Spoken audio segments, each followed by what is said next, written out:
and damn. Was yesterday not a day? Episode I ain't saying, I'm just saying what the wrong with me nation. Man, y'all go ahead and clap. Before we begin, like, share, subscribe. If you like, leave a comment. If you don't like, leave a constructive comment. Why? Because if you know me, grow me, and sharing is caring, and constructive comments actually accomplish both those things right there. So yeah, make sure y'all do that. Get the video out there. I'm trying to get this video out, uploaded before kickoff, 7:30 tonight. FSU takes on LSU. And I'm not bothering nobody. I'm not even trying to have y'all look at no videos at that particular point in time. That is the reason why we're not doing it live. But what we are going to do is we're going to discuss some superhero news. And we're also going to talk about the SEC football games that took place yesterday. Yes, we are. We're going to do all of that. So make sure you are buckled up, you're buttoned in. Make sure you got your food, you got your restroom. I'm not going to say I'm going to take us all the way up until 7:30. But what I am going to do is talk about some things that I think you're going to find interesting. First of all, let's take a look at what took place today. We already said, hey, they got a game tonight, 7:30. Who am I rooting for? The purple shirt is not a dead giveaway. It's not. These are Wakanda colors. See that? See that? See? Yeah, don't do that. It's not an LSU thing. If I'm rocking any team colors, it's going to be either black and gold, Steelers, or red and black, Georgia Bulldogs. So we will not be doing that. Let's take a look at some of the games that took place today. A game that I'm specifically interested in is a game that took place today, all college football games. I'm actually interested in what took place with FAMU. I know y'all be like, Theo, you started off with FAMU? Yes, I'm gonna respect FAMU's gangster. My daughter, my oldest daughter went to school at FAMU. So I'm absolutely going to respect FAMU's gangster. And let's see what took place. FAMU 28. Guess who they played? And this is the reason why I'm starting the show off with FAMU. FAMU 28. Deion's former school, Jackson State University 10. So shout out to the Florida A&M Rattlers. They handled their business. It was a neutral site game. They actually look good. And I don't mean it like that. They look good. What I'm saying is, no. They look good. They look good. So shout out to the Florida A&M Rattlers for handling their business. Jackson State, I don't know what to tell you. But let's use the Jackson State segue to talk about what took place yesterday. Like I said, I'm a Georgia Bulldog fan. But where would you have had to have been yesterday in the world? Or at the very least in the continental United States of America? Somebody that's somewhat aware of college football and not have heard that the Colorado Buffaloes, let's talk about this thing. The Colorado Buffaloes took down the number 14 ranked. They ranked number 14 in the country. They ranked. I don't think they. I don't think they're there right now. I don't think they're there right now. But they took down the TCU Horned Frogs. 21-point underdogs. They beat them by 3 at their place. Let's go ahead and keep that thing 1,000. They beat them by 3 at their place with a roster that, widely criticized, was damn near completely overhauled. I think one of the announcers said yesterday there was only one returning player, starter, on that defense from last year. Actually picked the ball off in the end zone. But yes, Coach Deion Sanders. Y'all want to call that man Prime. That man name is Sanders. I feel some type of way about y'all calling that man Coach Prime. You call Coach Saban. You don't call him Coach Affleck. You don't call that dude. No, you call him Coach Saban. Call that man Coach Sanders. Unless that man that gave you his permission to call him Coach Prime, call that man by the name he didn't earn. That's Coach Sanders to you. But damn it, shout out to the Colorado Buffaloes. As I said to someone today, I was actually, how can I put this? I was so proud of those young men, the way they conducted themselves after the game. Don't read too much into that. I just know how people like to look at people that look like that. Them young mans held it down. Shakur Sanders Way to stand up for the HBCUs, big dog. I see you. Deion Sanders, the guy that won everywhere he went, so I don't know what we expected. So yeah, they took him down, and let's take a look at this. I want to make sure we understand exactly what took place in regards to this game. 45-42 was the final score. They outgained the Horned Frogs 565 yards to 541. I know that don't seem like a lot, but considering he overhauled the roster, and a lot of people didn't think he was going to be able to do that. And let's be clear, TCU aggressively hit the transfer portal during the offseason. Yes, Sonny Dykster was definitely on top of that. But once again, Colorado, 33 minutes to 25 minutes and 77 seconds. That's 34 minutes and 33 seconds to TCU's 25 minutes and 27 seconds. Yes, they held the ball longer. Passing, 510 to 279. Let me say that one more time. 510 to 279. Who was looking at Shakur Sanders as a 5-star quarterback coming out of high school?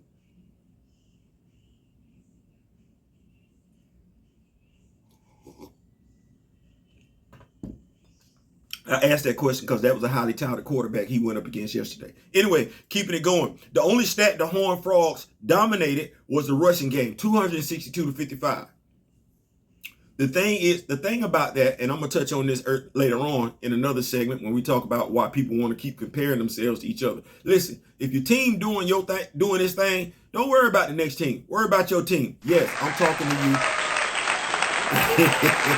Anyway, when you look at the stat, the rushing stat, the team that usually has the most rushing yards is the team that's dominating the time of possession.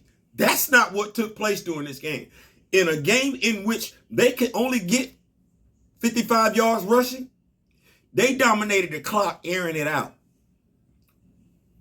That's unusual. Any football analyst would tell you that's unusual. So that's crazy. Moving right along though. Before we jump off into the SEC, shout out to Mr. Ray Smith. He hit me up with this, and I just want to touch on this because in a previous live that I had, it was stated that Aurora admitted that her eyes were blue, that she had blue contact lenses. Mr. Ray Smith, one of the things I want to say to y'all, when it comes to the Recast T'Challa movement, so nobody takes this personally. I get fact checked all the time by the Recast T'Challa movement. I do. It's just that I try my best to make sure all my I's are dotted and all my T's are crossed because I know who's around me. So with that in mind, we had a comment in regards to in which Aurora Monroe admitted that her eyes weren't blue. She was actually wearing contact lenses. Mr. Ray Smith wanted me to address that and everything like that. Actually sent me the information. He actually has the comic book, by the way. So we're looking at the Fantastic Four, the new Fantastic Four, that has T'Challa, Aurora, Johnny Storm, and Ben Grimm. Yeah, that because Reed and Sue went to go handle some business. Right. That's issue 547. This is the subtitle, the sub-story arc, or the story arc rather, is The Initiative. We don't get too far in the comic, and essentially we got a page blowing up here, and I want to make sure I touch on this. I'm going to be putting the page up so y'all see it. Shout out to Mr. Smith for bringing that to my attention and everything like that. 547. Let me make sure I got this right. I know it's 547 or 546, one of them. But Ben was about to get snatched up. Ben was about to get snatched up, and he needed to figure out what was going on. So we're gonna take it back here. The Initiative. Maybe it is. Oh, that was 544. Okay, let me get to 547. I was looking at the wrong issue. So it's issue 547. We're going to bring that up. Issue 547. Basically, this page right here, we'll bring this page up if the page ever loads. Essentially, what winds up happening, you got Aurora. I can't believe you said that. He said, I didn't say it. I'm just telling you what Michael said. Don't know who Michael is. I'll put the comment section. I got it. Is it Brother Voodoo? Anyway, you can tell Michael Collins that my hair is completely natural. Okay, whatever. Sorry, I brought it up. This is not a weave. Boy, look. Go ahead. What? She tells him, see for yourself, pull my hair. He says, are you nuts? She talking to Ben Grimm. Hard as you want.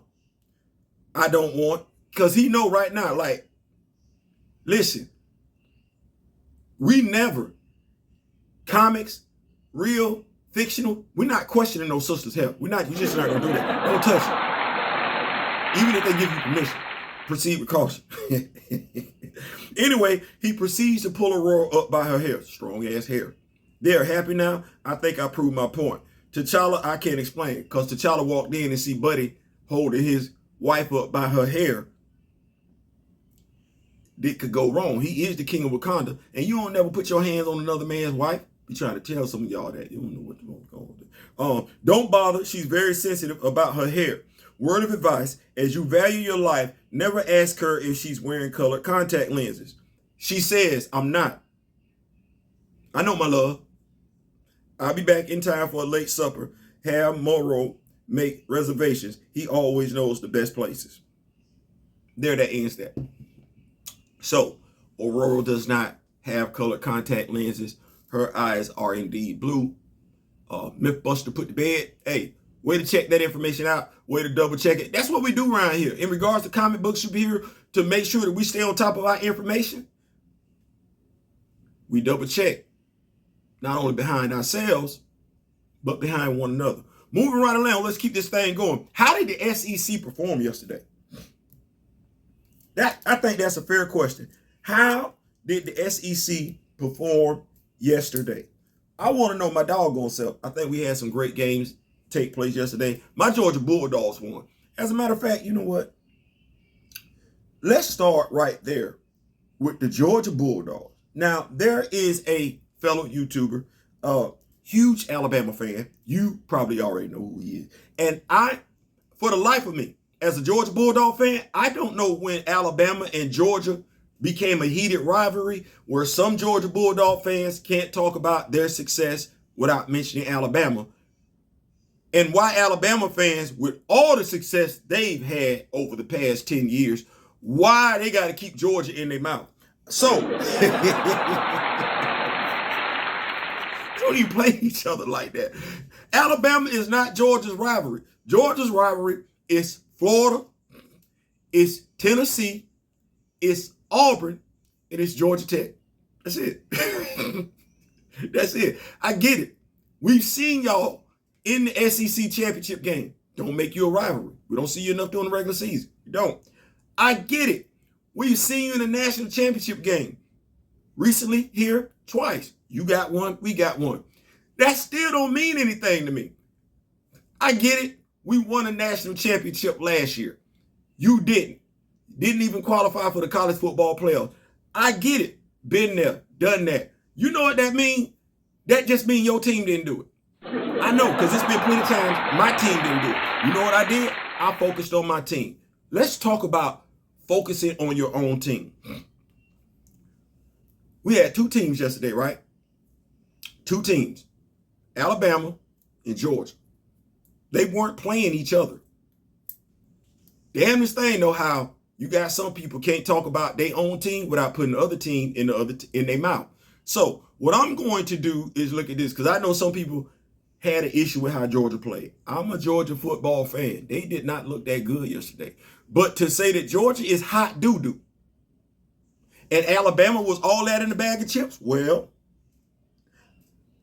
I believe in taking a look at certain things, because people can say what they want to, and you can generally tell whether or not the person is a homer.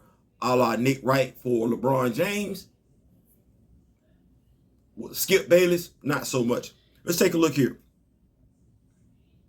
Georgia and Alabama. Let's take a look at their stats here, because I found some things to be very, very interesting. Now, how can I put this?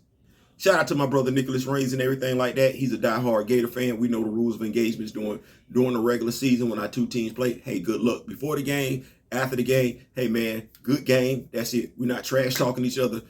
We've been friends for a long, long time. Keeping that right there yesterday. So keeping that right there where it is. So what happened yesterday with Georgia and Alabama? Like I said, they played two different teams. Georgia played Tennessee Martin.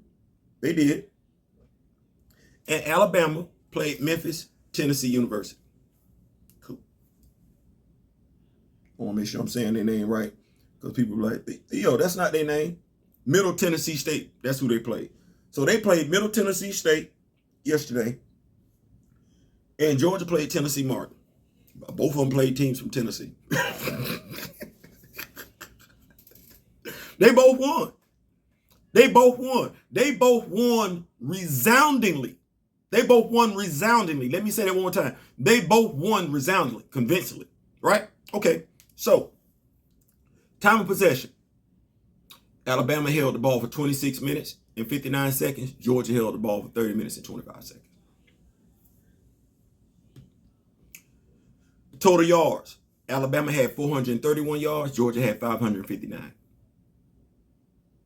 Passing. Alabama had 231. Georgia had 400. Rushing. Alabama had 205. Georgia had 159 yards. First downs. Alabama had 24. Georgia had 28. Total plays. Alabama ran 65 plays. Georgia had 70 plays. Final score. Alabama 56-7. Georgia 48-7. That's an 8-point difference. Giving up. Alabama gave up 211 total yards. Georgia gave up 260. Passing yards. Alabama gave up 133. Georgia gave up 128. Rushing yards. Alabama gave up 78. Georgia gave up 132. Think about that for a second. Both teams won. Y'all need me to repeat them numbers again? I can. Or you can just hit rewind. Both teams won. But if Georgia played like hot doo-doo, what are we saying Alabama played like? Lukewarm doo-doo? Cold doo-doo? Just depending on whether or not the doo-doo is better. Because if you look at the stats, they either both played great football yesterday, one played better than the other one, or they both played like crap yesterday, one played slightly worse than the other one. But I don't think we can sit up here and say Georgia played like hot doo-doo, no different than we can say that Alabama played like hot doo-doo. No, they won. They won. And I'm pretty sure if I look at this stat in regards to Alabama, I'm of the mindset that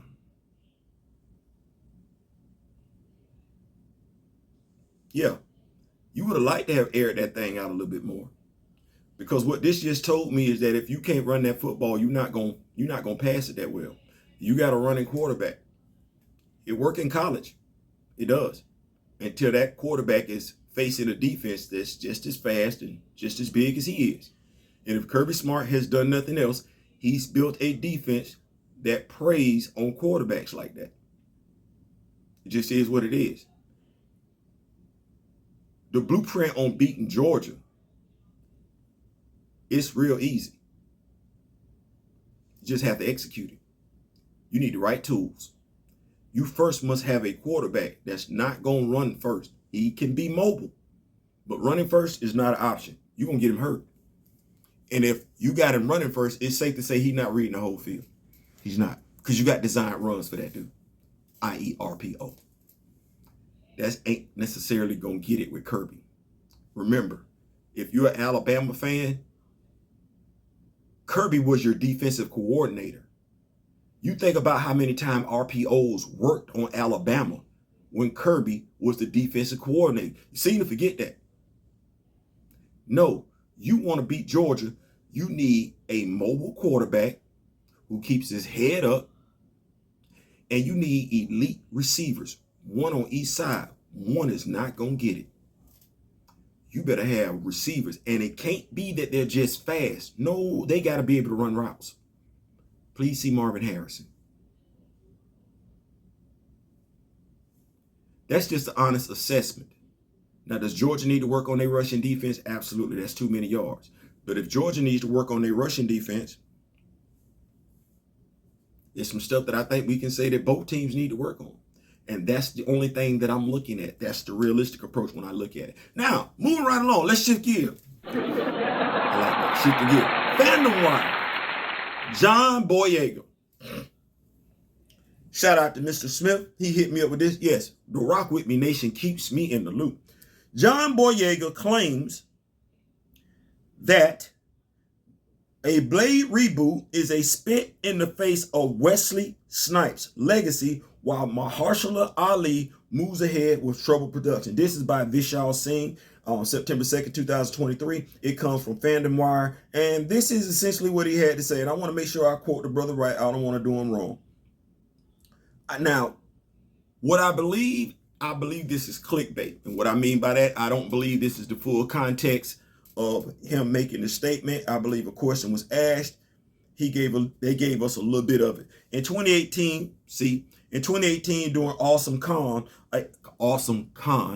a fan asked Star Wars actor John Boyega his thoughts on carrying forward the franchise's Blade.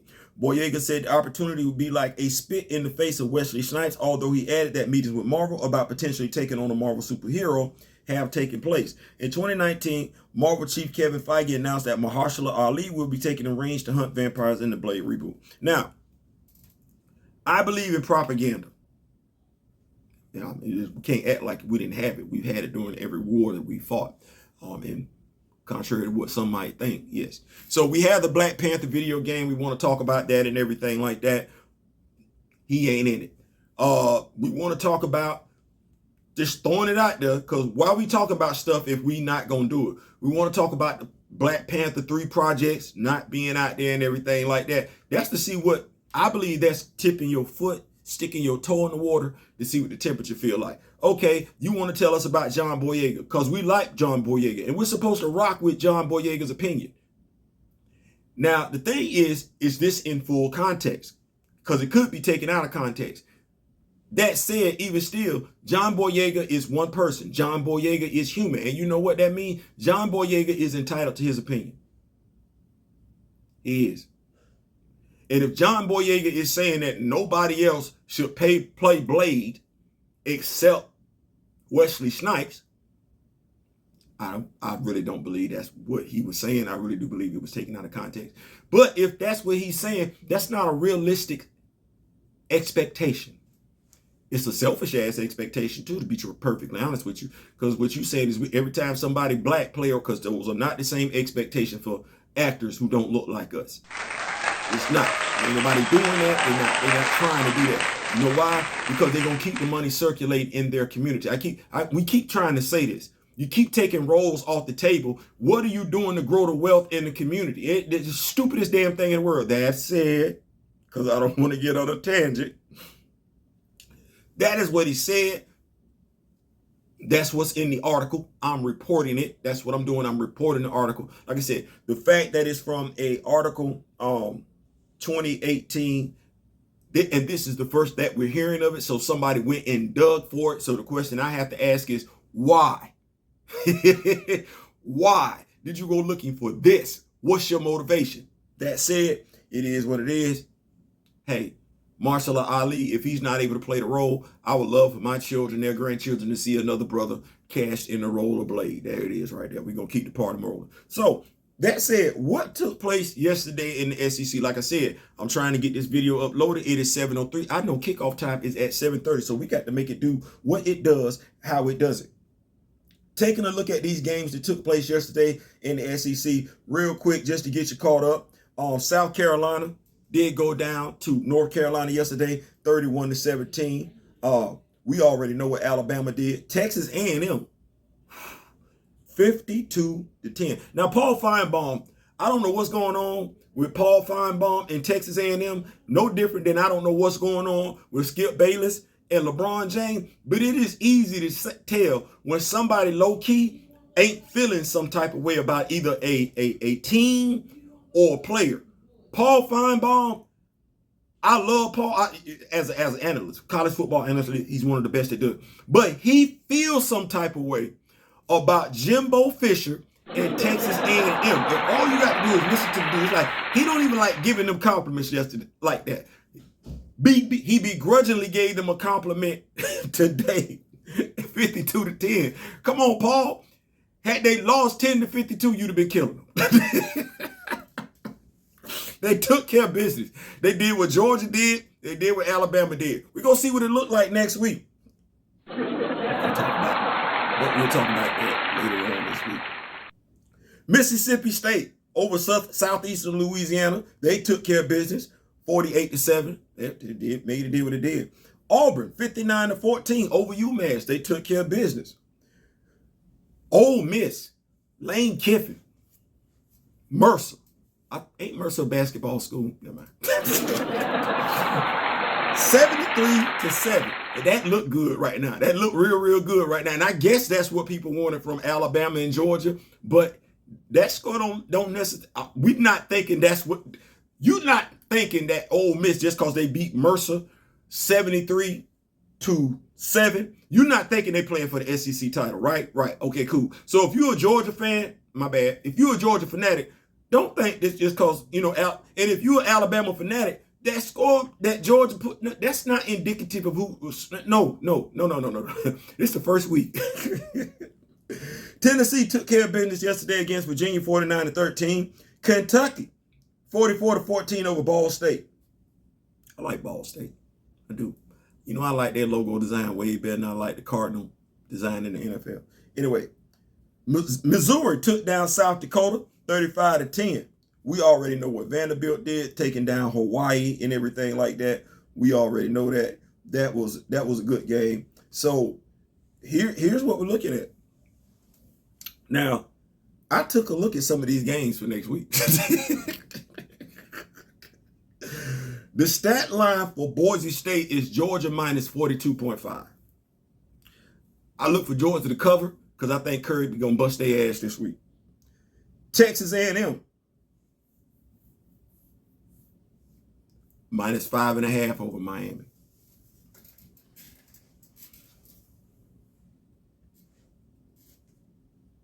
Minus 5.5 over Miami. Miami took care of business. We're going to see what it looked like next week. Here we go. Florida going to take on McNeese State. Wake Forest taking on Vanderbilt. They got Wake Forest minus 12.5. I'm advising y'all to take that.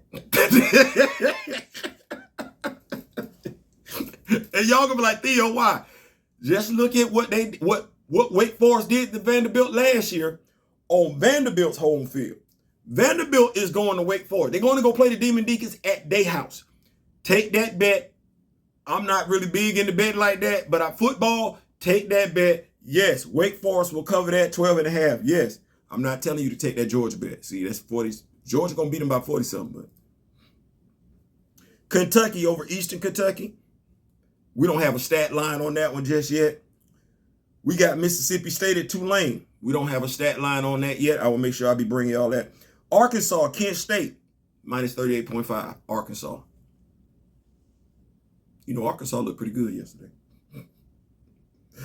They did. I don't know if y'all aware of what Arkansas did, but Arkansas beat the hell out of I think it's West Carolina, 56-13. Yeah, they put them boots on them boys. So 56-13. They put them boots on them boys. So 39 points is not out of the out of the realm of. It's not out of the realm of believability. Tennessee over Austin Peay. We don't have a line on that. We don't need one. Missouri, Middle Tennessee State University. No line on that one yet either. Alabama versus Texas. That's 7 p.m. We got to be there. I will make sure I be covered. Matter of fact, that will be the highlight game of the week. Going along with the Colorado, whoever Colorado playing. Nebraska. So Nebraska versus Colorado, Alabama, Texas. Those will be the two games that we cover next week. Yes, I will make sure that I'm on top of that. Mississippi State against Arizona. We do not have a line on that one. South Carolina against Furman. We don't need one. Just take out South Carolina to win straight up. LSU against Grambling State. Once again, no line. We don't need one. California against Auburn. Auburn -6.5. I feel pretty good about that Auburn. -6.5. Yeah, I feel pretty good about that one. Listen, that's my time. I'm out. We go ahead and make sure y'all get up out of here. We gonna upload the video and everything like that. It's 7:10. I'm gonna try and have it up. The sooner I get done off this video, the sooner I can get it up. Before I go though, make sure you click, like, share, subscribe. I ain't saying, just say peace.